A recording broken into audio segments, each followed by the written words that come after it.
All right, everyone, welcome to the Equity Circle podcast. It's going to be a video edition. I'm very excited to have three lovely people come on the podcast to talk about the houseless population and how it's been affected by COVID, as well as the work that they do. But before we get into that, I want to do some introductions. So I'll start with you, Meg. Why don't you introduce yourself? Hi, everyone. I'm Meg Martin. I'm the executive director for Interfaith Works, and I am really happy to be here today. Wonderful. I'll go to Keely next. All right, I'm Keely Marino. I use she and her and they pronouns. I am the Thurston County Homeless Prevention and Affordable Housing Coordinator. That's what I do for my work. And something about me that is true is that I am a nut for tabletop role-playing games. And I'm glad to be here. Thanks, Keely. Katie? Hi, everyone. I'm Katie Madinger. I'm the executive director of the Olympia Free Clinic. Oh gosh, and something about me is I love playing soccer when I'm not at work. That's my main hobby right now. Awesome. You still playing even now in the cold weather? Going strong? We are, yeah, cold and rainy. It's all, we're out there. Snow sometimes. Hey, that's fair. That's fun. That's awesome. Well, thank you all so much for being here. I really do appreciate it. We're going to go right into the questions that we have for today. So, Keely, I'll actually start with you. What did serving the houseless population look like before COVID, and how has COVID affected serving this community now? So my perspective is a little bit different than Katie and Meg's, I think, just because I'm being from the county. A lot of what I do, our office funds programs like, I don't think we fund Olympia Free Clinic, but Interfaith Works for sure, and other homeless response organizations and services and affordable housing. And then I do a lot of networking. So I'd say from my perspective, when we were pre-COVID, kind of business as usual, but also staring into some significant question marks around how will we fund these new projects that are coming online? How do we get more funding for outreach? How do we get more collaboration from behavioral health? So a lot of these questions that we wrote into the plan for the 5-year homeless crisis response plan, those were some of the strategies, like find more funding, do these things. They felt more funding for prevention, which is like rent assistance. And then as soon as COVID hit, we were inundated with millions and millions and millions of dollars that made it possible to increase outreach and to get food out into the encampments, to create new programs. There was a shelter program grant that came out to increase shelter capacity. And then, so there's like the funding that happened, but then also it created pathways for collaboration in ways that we've never done before, such as the vaccine planning that the county, myself, does with Olympia Free Clinic and other homeless service providers, and then expanding, making sure we get behavioral health at the table in a new and engaging way, which is actually quite recent. And so from my perspective, the differences between COVID and now are a lot about sudden influxes of funding that are like amazing, like really overwhelming, and that fills gaps, and then also the cross collaboration in a different way. So it sounds like despite the challenges, it has created a lot of opportunities for you as well that you may not have had before. Awesome. Well, thank you, Keely. Next, I'll go to Meg. Yeah, I would say that it's sort of similar, but a little bit different than what Keely was talking about for us. In some ways, it's like everything is looking really different.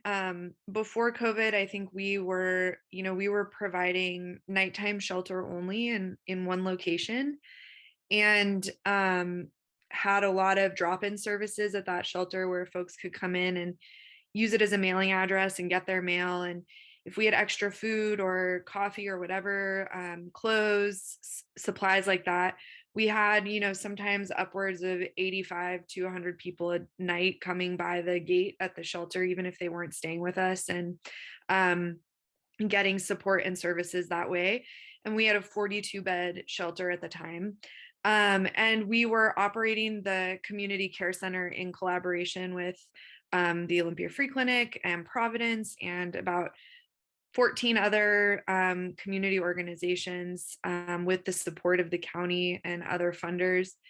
And that was a robust day center and place that people could come to access hygiene supplies or hygiene services like showers and laundry, respite from the weather during the day, and connect to primary care, mental health, and other support services that were all on site, operated out of there. And we served sometimes upwards of 300 or more people per day coming through the community care center. And so that's what a lot of our work looked like, was really just, high volumes of people in those two locations. And when COVID hit, there was concern about social distancing and other just challenges that had arisen over the years with operating the community care center. And so the hospital made the decision to close the community care center coming up on about 2 years ago. So it was March 16th, I believe, they closed. And so that very day, things had already kind of changed. Like, we were screening people every single day for symptoms at the community care center. So we were like doing this wild Party City dance where we would like go to Party City and get a different wristband color every day to make sure that we could track who we had screened for symptoms and who we hadn't. And so when the community care center closed, we were sort of already developing protocols for how we were going to screen people. And then on the 17th, the very next day, we transitioned to 24/7 shelter. So that was a big shift. And then in April, we opened a second location so that we could have social distancing. So then we went back to 2 locations, serving less people overall, but providing a much higher kind of quality of care and wraparound services for the people who were staying in our shelters. And that second shelter was for people specifically at highest risk of death from COVID. So folks who are over 60, chronic illness, multiple comorbidities. And so since COVID, our staff team has almost doubled, our budget has almost tripled. So it's just been, there's a million ways that it looks different now. We also have opened a new building that is a new shelter that we designed with permanent supportive housing above it. And that's in partnership with Lehigh and a bunch of other partners too. And so that's been really different, like going into permanent supportive housing and what that'll look like. But I literally could go on and on about it, but there's just so many ways that it's changed. What about for you, Katie? Oh gosh, like Meg just said, what we say is everything about how we were providing services has been completely revolutionized by COVID. So pre-COVID, we were in the community care center. It was this collaborative space where people were drawn in by the number of services and by the space itself where they could connect and get out of the weather. And we didn't have to work that hard. It was more of an in-reach model. So, we were open at these times and there was always patients there who needed care. And then with COVID, because very little of what we were doing, we were a walk-in clinic, no appointment necessary. We would often, even in the clinics where it was just the free clinic providing services in the evening time, we would have 30 people in the waiting room in a very small space. So very little about what we were doing ended up translating to, a safe operational model in the time of COVID. So we went from a walk-in model to an appointment-based model. We were trying to pre-screen patients coming into the clinic, so it required people being able to access a computer or a phone. We implemented a telehealth program. And what we realized through all of these changes is that everything we implemented in order to be more COVID conscious set up a barrier for some subset of our patients. And so COVID's made us really creative in identifying and then trying to circumvent these barriers that we've put up ourselves. So at this point, we offer, it's a similar amount of services, but there are more ways than ever to connect with them. So we have some telehealth and some in-person visits, and we've developed an outreach model where we actually go out into the community and into the encampments, and we set up a medical tent and we run clinics where people are living. Because what we realized is that, again, everything that we did to try to be COVID conscious excluded somebody. So we've spent a lot of time trying to bring folks back in and reconnect with them in the new ways that are safe. It sounds like for all three of you, there has been a lot of challenges, but it sounds like there's also been a lot of opportunities, just like you said, Katie, to be creative and resourceful and to be able to tackle these challenges and serve this community, right? Which has been definitely not easy. And I want to thank you all for the work that you're doing. And as we kind of talk about some of the ways that it's affected the services and things you provide, why don't you, I'll start with Meg this time. Meg, tell us about how COVID has affected your staff and how you go about working as an organization.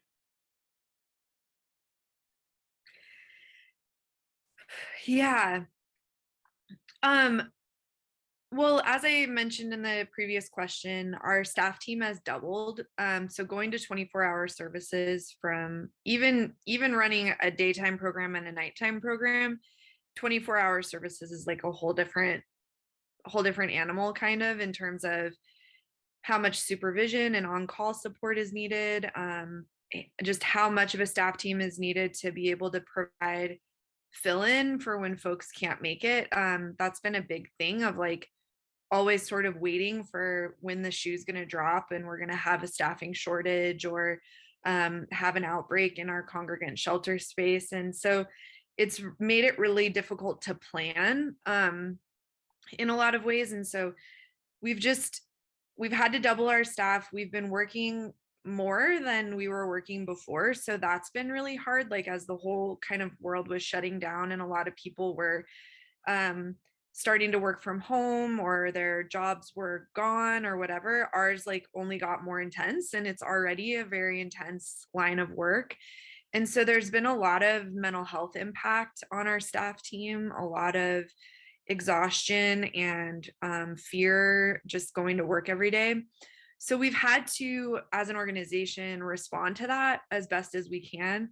We instituted hazard pay immediately upon knowing that the pandemic was here, and then we ended up absorbing that hazard pay and raising our base wage rate pretty early on. And so we've been able to jump to $17.50 an hour for our lowest paid employee, which is really a significant improvement from $14.50 an hour, which it was before. So we also implemented healthcare for our folks. So a lot of the influx of funding that Keely was talking about has allowed us to be able to invest some of that back into our frontline staff team. So we are able to pay 100% of the HMO coverage for our employees, many of whom come from backgrounds and lived experiences that are similar to those of our guests. So housing instability or homelessness themselves, severe mental illness and substance use disorder, people in recovery at all different levels. And so we have really just tried to do whatever we can to take care of our employees in a real way with tangible resources that could make their life easier while they continue to do this incredibly taxing work, both physically and emotionally, that our community depends on so seriously. And I think that it's important to note that shelter providers and homeless service providers in the front line are not viewed in society as essential workers in the same way that healthcare staff or others might be. And so I think that that's something that I hope COVID will illuminate in our community, just how much business, government, everybody really in our community relies on homeless service providers to keep society functioning in a way, and kind of recategorize those workers as essential workers that really need to be taken care of more than we do now. I think you brought up a really good point. Thank you for sharing that, Meg. Why don't we go to Katie next? So how has this affected our staff? Well, so what's interesting is we have now 4 part-time staff members. Pre-COVID, we had 3 part-time staff members. So we ended up adding an additional position to help support all the administrative burden that COVID brought. And so that was a lot of that, trying to schedule and manage appointments and pre-screen patients. And really what we've found is that workload hasn't decreased as COVID has gone on, even as we've gone back to, we're now again a walk-in model. We do schedule some appointments. That administrative work of, just keeping people safe as much as we can hasn't decreased. And the other interesting part is all of the healthcare provided at the clinic is through volunteer providers. So all of our healthcare professionals, they are not paid staff. They're spending their free time coming in to deliver care. And so a lot of them are retired and were part of that high-risk group for serious illness from COVID-19. So originally what we did was actually restricted anybody over the age of 65. We asked them not to volunteer in the clinic in person. And that was part of implementing that telehealth program. It was a way to keep patients safe by not having them come into the space, but also to keep a lot of our providers connected and able to deliver care without that unnecessary additional risk. So the way that our staff has delivered services has changed very significantly. And then through that, burnout is much more of an issue now. I think that with the pandemic just sort of dragging on, now we're going into year 3. People are tired. And so then to be sort of that bastion amongst the community where we're still taking it very, very seriously, and we're still screening every person who comes in and making sure that we're effectively contact tracing and checking everybody's vaccination status, where it almost feels like the greater public has sort of decided that they're done with these safety protocols. That's hard too. So it's definitely been emotionally taxing for our staff and volunteers. Thank you, Katie. Keely? Yeah, I mean, we have the more boring tale of over at the county. When right as the pandemic began in March of 2020, within the first week, we were granted $1 million from Department of Commerce to immediately respond to what was then maybe who knows how long it was going to last, but immediately distribute dollars. And at that time, our team is mostly people who monitor contracts. I'm the only one who's like in the middle of everything. I'm the only one by my job that I meet with providers. I might go to a site, I go to meetings, I'm networking, I'm like coordinating things and efforts, whereas the majority of my colleagues are running contracts and invoices. And so with the pouring of money, over $40 million, if you include rental assistance, new dollars on top of the money that we already have contracted with homeless service providers, our team just has been taking a wallop in that, we don't want to, as public servants, we don't want to add additional staff at the expense of other homeless crisis response service programs or affordable housing programs. And yet the administrative burden is tremendous. But I think what was really telling for me is I immediately joined the incident management team in March of 2020 to kind of, I thought, consult with that team, because I'm with public health, on COVID response for houseless individuals in particular. And it was one of the most horrendous experiences we ever had. It was really hard. It was really stressful. And it took a significant toll on my energy and my mental health. And I know that that's true for many public health workers and people at the Department of Health as well throughout this pandemic. Just the turnover, the burnout is so tremendous. I'm used to it because I've run shelters, and I'm used to being on call, and I'm used to crisis. I'm used to crisis response, but our office, no. So they had to really adjust. They really had to come out of their shell a little bit, and go to meetings that they hadn't gone to before and have conversations that maybe they haven't had yet. But they're a really robust, super awesome team of 4.5 people that are in my office.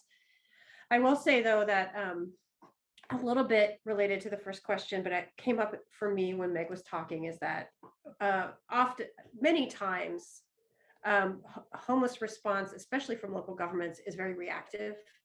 So that's been true forever. Not forever, but once local governments really started getting involved in direct service or direct homeless response versus just policy and funding. And in the last couple of years, despite all the millions of dollars pouring into the community and the ways that programs have been able to expand and shelters have gone 24/7, et cetera, we have as many and more people living unsheltered as we did at the beginning of the pandemic. So there's an increased visibility of unsheltered homelessness in our community, a really burnt out community, a burnt out houseless community, with all the interruptions that have happened for them in terms of access to services and bathrooms and whatnot, that as crises develop, because they're happening a little bit more frequently because our camps are so large, then local governments make decisions that have tremendous impact for the community, the houseless community, the neighborhoods, the businesses, other jurisdictions, and especially homeless residents of those encampments, but then homeless service providers. And then there's an expectation that the homeless service providers will clean up that mess or take care of it or press beyond their capacity.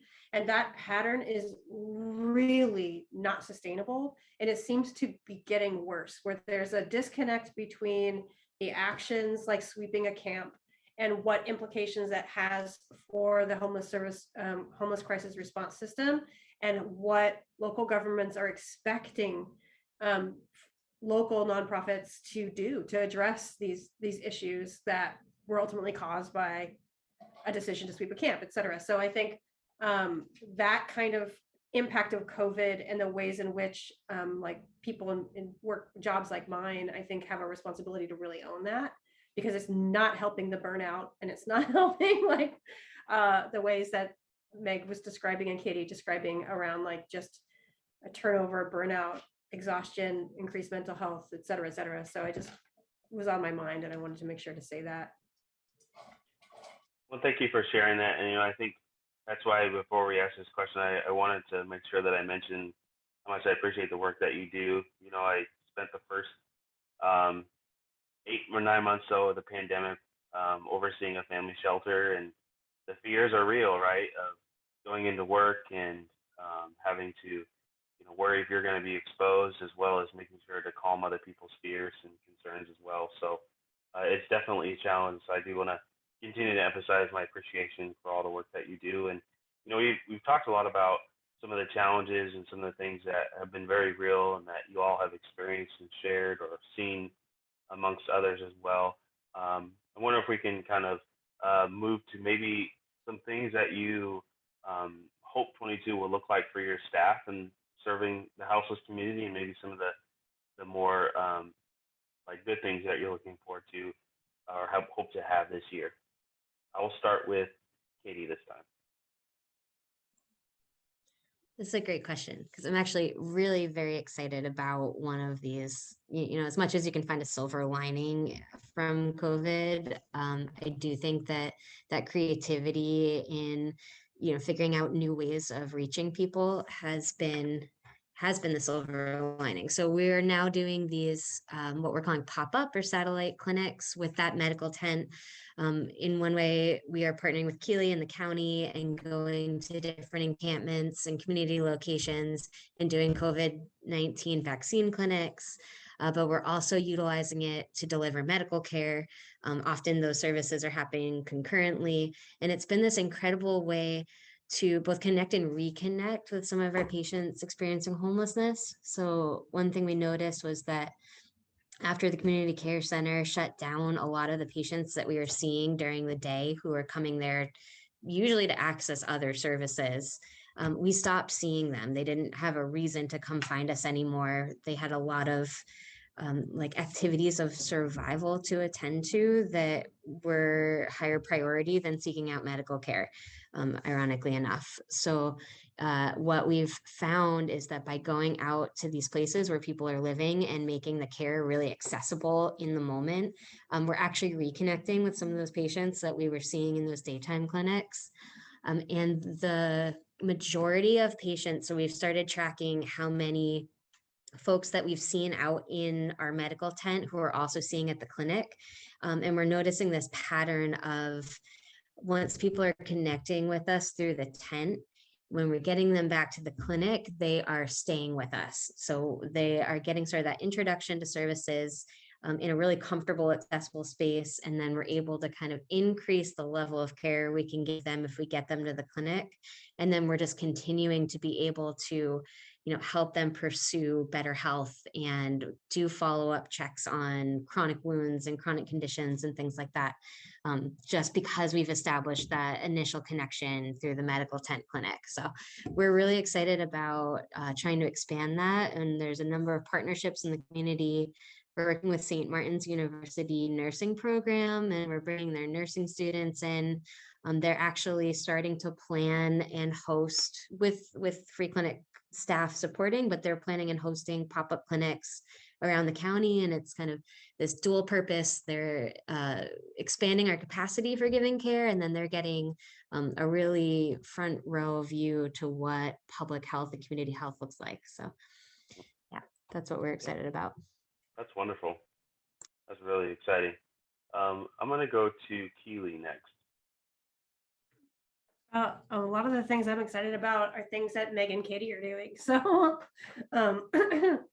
I think we just passed a home fund, a countywide home fund here in Thurston County, which is a big deal. That's $4 to $5 million extra dollars coming into our community for mostly capital expenses, which means purchasing a building, rehab on previously existing buildings for permanent supportive housing and other housing projects, affordable housing. So excited about that and how that might impact our community. That's great and exciting.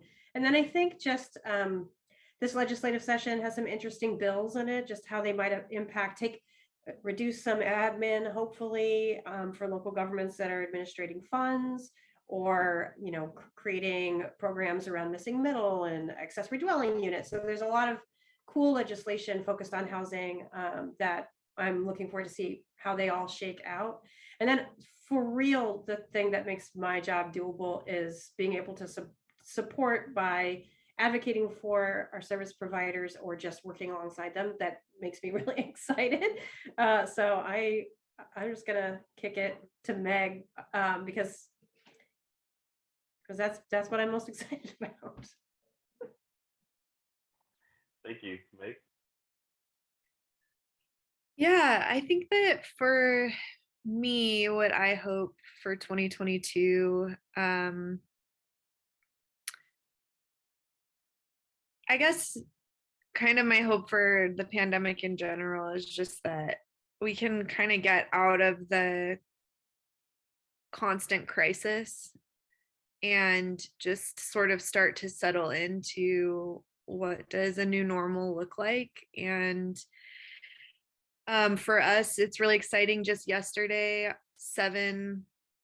our first 7 people moved into their own apartments officially. So spent the first night in their own apartments, and we've got 58 more apartments to lease up that we're hoping to have done by the end of February. And so I think that that's like, that's like 58 people, many of whom who've been experiencing homelessness for years and years and years and years, have been in our shelter for years and years and years.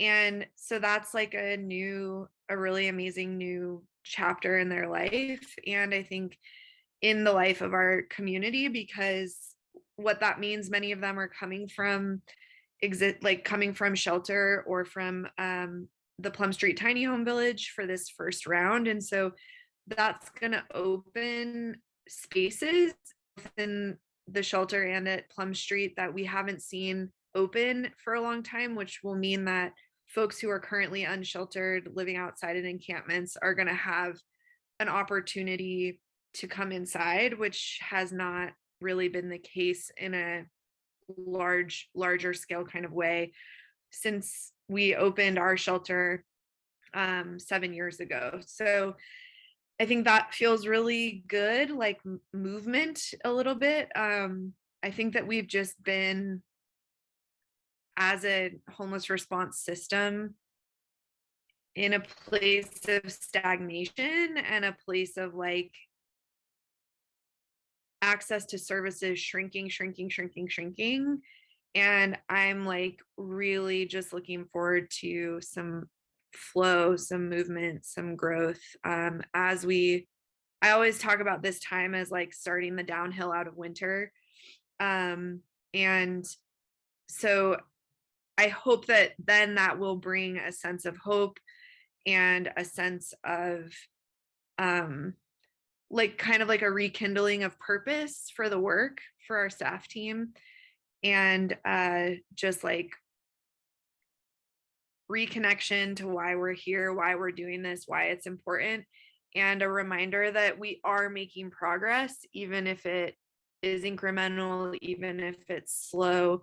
To look at where we are now compared to 13 years ago when I started doing homeless outreach in downtown Olympia, it's like night and day. So things are changing, things are getting better. And I hope for more of that vibe as we move through 2022. Keely, you had something else you wanted to add? Yeah, I just thought of something. This in 2021, when the county offered its RFP or granting process, the Regional Housing Council set aside $150,000 specifically to address racial disparities within the homeless crisis response system in whatever form. So after some time, we were able to release a RFP for an agency or an individual to apply to provide diversity, equity, and inclusivity consultant. Sorry, my dogs are playing. So for specifically the homeless crisis response system. So the state of Washington Department of Commerce asked every homeless crisis response system to highlight and focus on how to address racial disparity within the homeless crisis response system, because as anyone who works in homelessness knows, BIPOC, Black, Indigenous, people of color are disproportionately represented in the homeless population, and that is absolutely true in Thurston County and in Washington. I just saw some data today. I don't have the numbers memorized, but I think it's 3% of the population generally here at Thurston County are Black or African American, and 13% of those experiencing homelessness are Black and African American. So, and that's just one of the demographics. It's consistent. So we did end up choosing an agency. We went through a process where we different kind of review panel. So we asked folks to come that had lived experience, either as individuals that experienced homelessness at some point, frontline staff, and folks that are BIPOC themselves to participate in this review panel.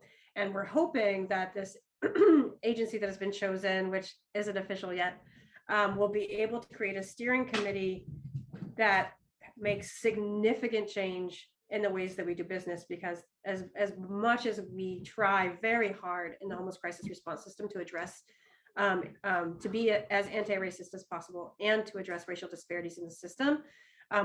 Everyone, almost every person who's an executive director, a program manager, that's changing, but as a whole in the homeless crisis response system are white people, and board of directors are predominantly white. And so creating effective strategies to address racial disparities that's very difficult given the current makeup of our system. And so we're hoping that this is just the very beginning of moving towards a more equitable process, system, strategies, etc. Yes, and Meg, you can talk about the VI tool. Just really quickly on the racial equity topic, we have worked for many years with lots of amazing community partners to address the disparities in the vulnerability index tool, which is the assessment we use to prioritize shelter and housing placements. It has been shown now through various studies, and our own experience here in Thurston County matches this, that predominantly white men score the highest on the vulnerability index assessment tool. And so that means that even though the disparity of people of color entering the system, the people who are exiting the system at the highest rate are not those same people. And so we are trying to work on that, and through that process that did have input from people similarly to what Keely was just saying, lived experience, folks of color who helped us through all of that process. We created a new assessment tool that is going to have a fancy name, an acronym, but that assessment tool is going to roll out in 2022 and is going to, I think, really help to address a lot of the disparities that we see in our prioritization process. Well, it sounds like there's a lot of opportunities for hope, and some, Keely, we're excited to hear about who that organization will be and being able to continue to help Thurston County move forward and be able to serve this community even better. And one of the things that I think all three of you alluded to is there's often sometimes misunderstandings or misconceptions or even stereotypes about the houseless community, and unfortunately that's caused people to either steer clear or be afraid or not serve that community. And the work that you all do has definitely been very important. And so I think it would just be good, as we've talked about how COVID has affected your different organizations and the work you do and your staff, I think it is also good for us to shift gears here as we near the end of our interview, just talking about maybe some of the misconceptions or misunderstandings that people have about those experiencing homelessness, and really how the community can come together to help. And so I want to start, Meg, I'll start with you. Why don't you kind of tell us and give us some insight into this?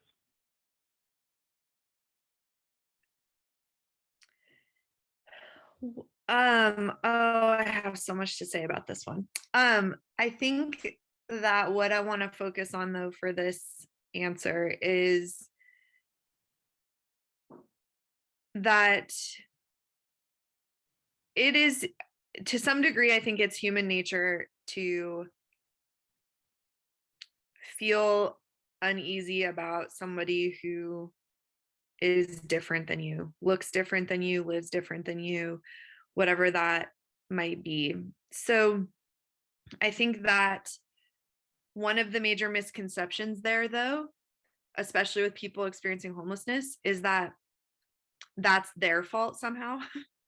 That your perception of their life, my perception as a housed person with all of my basic needs met, with a job, with whatever not wondering where I'm going to sleep every night, not wondering how I'm going to get my next meal, that I see with my eyes and my experience what I want to see of people experiencing homelessness, that maybe Why do they have so much stuff? Why do they have so much garbage?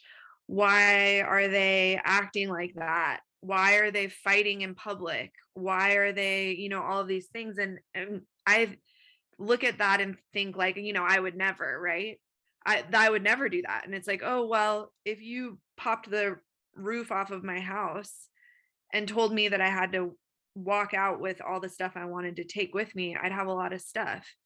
During the snowstorm, our LeMay trash and recycling didn't come for 1 week. And I was like, literally piles of garbage, like piles of recycling, it's like, it happened so quickly that I think, see others that are living differently than ourselves, and then we blame them for that thing that they're doing. And that speaks, I think, to the bigger kind of misconception of homelessness, is that one of the major, I believe, hindrances to any type of progress in addressing homelessness is this question between personal responsibility or societal responsibility. And I think for any of us that have been doing this work for long enough, we know that while personal responsibility to keep yourself and other people around you safe is of utmost importance, we also know that there are structural reasons in our society that people are living in encampments and living unsheltered in our community. And it's cost of housing, it's cost of healthcare, and it's lack of income. And what's really hard about that, though, is that it puts into question many of our major societal structures. And that can be really difficult for the general public to kind of wrap your mind around. And so it's a lot easier to just look at the person in the encampment with too much garbage and be like, there's the problem, right? That obviously that person doesn't want help. Obviously that person isn't taking responsibility for themselves. Obviously that person is on drugs or not on their mental health medication or whatever it is. And all of that is secondary. It's distracting.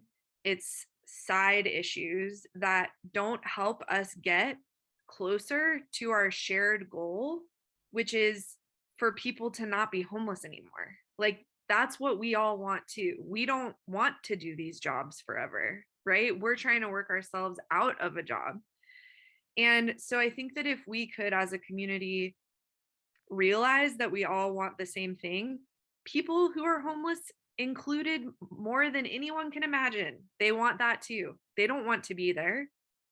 How can we rally around that shared goal and stop blaming the individual for major societal structural issues that come down hardest on them? There's a lot of really good points in there, Meg. Thank you so much. Why don't we go to Katie next? Gosh, I also have so much to say here, and I'm trying to approach this in an organized way. But I think what I want to address is the idea of social stigma. So at the Free Clinic, our mission statement actually specifically calls out uninsured and underinsured as being our target population for folks who access our services. And I think in the last couple of years, our organization has really come to this awareness that really what we do and what we need to be doing is providing healthcare to anybody who has a barrier to accessing mainstream healthcare. And social stigma is a huge barrier. So it's really easy, and I think it was really easy for a lot of years to say Washington State is a place with expanded Medicaid, and that is amazing. And that most of the folks that we're seeing in the encampments, sure, they qualify for Medicaid, but then the ability to use it. So can they get to the doctor? Can they make an appointment? Can they keep an appointment? Are they struggling with behavioral illness, a mental illness that gets them maybe kicked out of a mainstream doctor's office, and then they're not welcome back? Are they being judged? Like people's misconceptions about what it means to be homeless, they get applied in the doctor's office too, in the hospital ER. And it really just perpetuates the cycle of people being unwell and getting more unwell because they're not able to access the healthcare they need. So I think highlighting that idea of, the misconceptions that we have really make the situation worse, and that access is a more complex idea than just whether or not somebody has health insurance. And I think that is becoming more of a conversation on the forefront of healthcare workers, but I'd like to see that idea grow into, more supportive healthcare systems for folks who have these barriers. Absolutely. Thank you, Katie. Keely? Yes, very well stated by Meg and Katie. I share those perspectives. I just had an interesting conversation. If I'm going to take the government point of view right now, the lone code enforcement officer for Port Orchard called me today because they have a camp there in a park that's owned by the county that has had folks living on it for years and years and years. And she was calling me to talk about abatement. How do we make it go away, basically? But what it turned into is she had never done homeless response before. And she shared, of course, because she's code enforcement, she shared this whole story of how, she said, I started with, oh my gosh, just make them go away. We just got to clean this camp. That looks unsafe. That is this, that is that. And she said that within a very short period of time, because she'd have to go in there, she's like, now I'm a counselor. Now I'm like I'm bringing people garbage sacks, like out of like paying for them out of my own pocket. And she's becoming this advocate, but she's in this very weird place of code enforcement, which is literally enforcing laws, especially around the land use. And so it was very compelling that once this person who had a very specific opinion about unsheltered people experiencing homelessness had a very short stint of engaging with them on a one-on-one relational basis, it completely changed for her. So I think that's always been part of my thing, is like, when you build a relationship with someone, when you have a relationship with someone, you automatically care for each other. There's also some accountability built in, and there's some advocacy built in. When I make a relationship with, like you, Lawrence, we've interacted on vaccine planning, just planning with Olympia Free Clinic, and we've just been in Zoom meetings and we've been talking.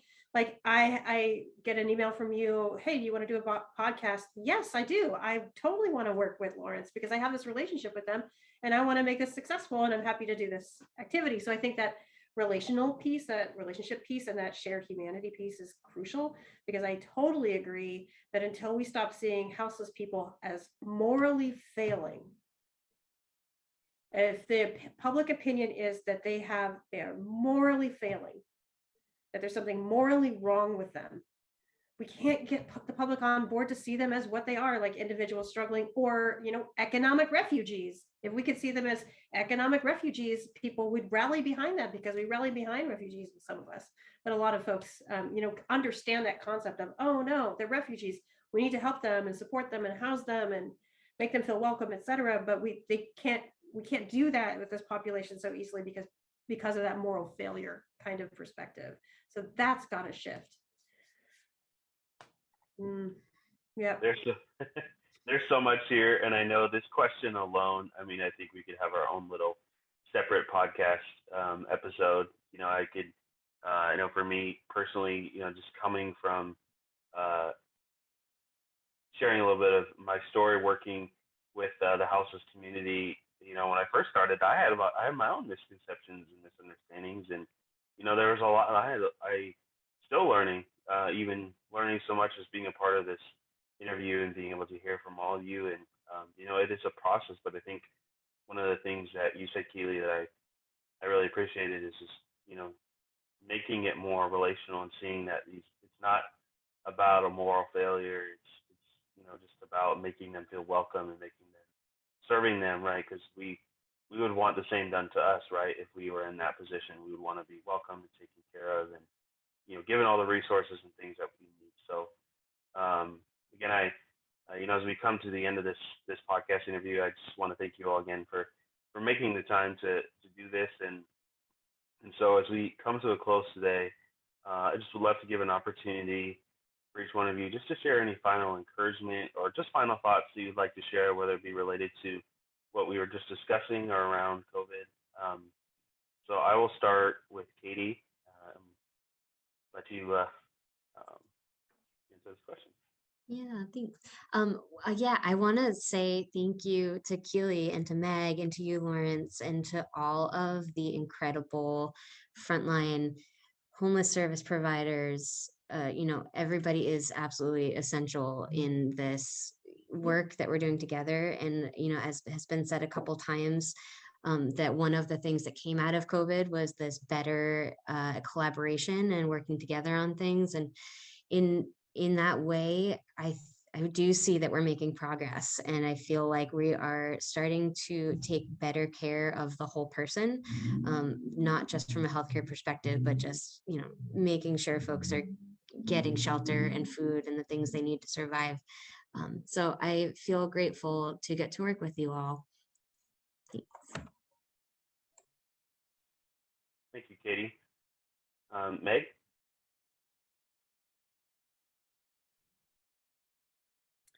Yeah, I echo that. I'm so grateful to work with all of you, and really appreciate you, Lawrence, asking us to be here. I think that I hope that folks will check out Unity Commons, which is the building I was talking about that we built with the Low Income Housing Institute, because I think that it is a beacon. Everybody that I've seen who's learned more about it is like, wow, this feels hopeful, feels like something really tangible for our community to grasp onto. The Olympia Home Fund helped to fund it, and that was something that Olympia voters passed, was over 60% of the vote. And so I hope that the community can learn more about that at 2828martinway.org, because we all had a little bit of a part in it, and I think that we all really could use a dose of hope for the future. So thank you so much. We'll make sure to put that in the show notes as well, so people can access that link as well. And last, Keely? I too echo Katie's sentiment around working with all of you and the service providers I get to work closely with. I'm so grateful for that part of my job, that I get to be kind of immersed in at least conversations and in coordinating with these fabulous, all of you fabulous folks. I was feeling really stuck when the others were speaking about what is it that I would like to say at the end of this, which is, I think, this is the long game. This is the long game. It's going to take many, many, many years and millions and millions and millions of dollars, and a change in thinking, and ultimately significant structural change, and for us to truly address this issue and end it. Like, so much energy and focus. I tell folks sometimes, you're going to piss somebody off, so just decide who you're going to make angry and just stick to your guns and go. Like, it's going to make people mad, the amount of resources it's going to take to actually solve homelessness. A significant number, like the dollar figure, I can't even imagine what it is to actually do it. And so for us all to just buckle in and understand it's a long game, but it's not impossible. And I guess that's it for me. Thank you. Well, I want to thank you all again for being here, and the privilege to have you on the podcast and being able to share your thoughts and perspectives and wisdom and insight. Thank you all for the work that you're doing. Like Katie said, you all are on the front lines as well doing this work, and so thank you again. I want to thank you as well to our listeners for listening to another episode of the Equity Circle podcast. Please make sure to share with friends and family and leave a good review. We really appreciate it. And lastly, remember that equity equals progress.